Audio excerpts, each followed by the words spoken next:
The rise and fall of Libya's revolutionary leader, Muammar Gaddafi, a name that sparks debate even today. To some, he was a tyrant, to others, a visionary who challenged Western imperialism. But who was the man behind the sunglasses and elaborate robes? In this video, we will uncover the story of the colonel who ruled Libya for over 4 decades, reshaped African politics, and met a dramatic end during the Arab Spring. Before we dive into the deep, be sure that you hit the subscribe button and let's go.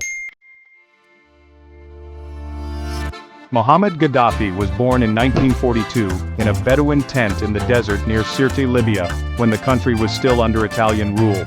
Raised in a modest tribal environment, Gaddafi showed signs of political ambition from a young age. Inspired by Arab nationalism and Egyptian President Gamal Abdel Nasser, Gaddafi joined the military and became an officer.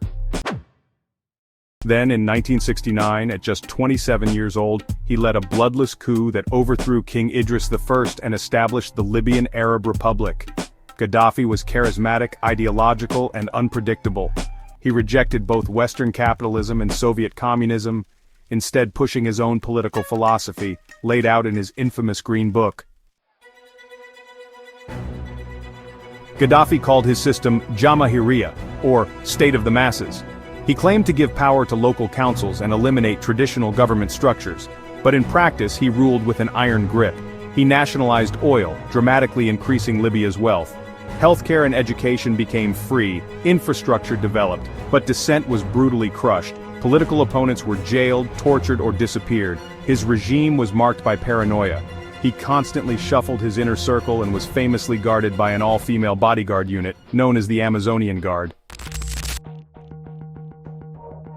On the world stage, Gaddafi was a disruptor. He funded liberation movements and rebel groups across Africa, Asia, and even Ireland. He supported the Black Panthers and anti-apartheid forces, but also groups branded as terrorists. In 1986, the United States bombed Libya after accusing Gaddafi of orchestrating a Berlin nightclub bombing that killed American soldiers. In 1988, Libya was blamed for the Lockerbie bombing that brought down Pan Am Flight 103, killing 270 people. Sanctions followed. Gaddafi was isolated, yet he remained defiant. He envisioned a United States of Africa, a single currency, and independence from Western influence. Though often mocked, he gained support across the continent for standing up to global powers.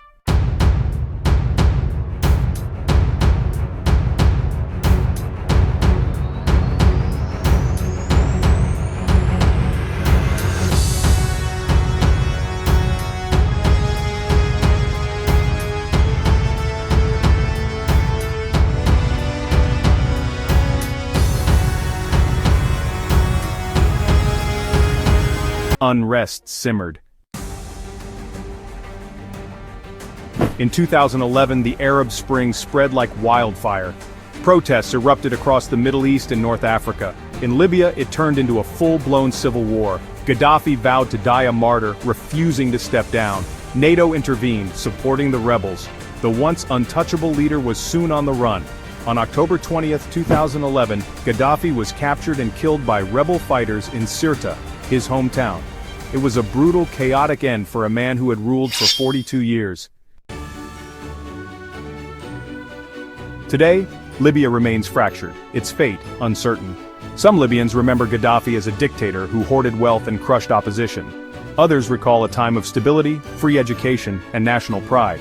Mohammed Gaddafi was many things: a revolutionary, a dictator, a dreamer, a despot. His life defied labels, his rule reshaped a nation, and his fall reshaped a region. Love him or hate him, one thing is clear: Gaddafi changed the course of history. The story of Libya continues. If you find this video useful, don't forget to like and share. As well, subscribe the channel to discover other Africa-related contents. See you next time.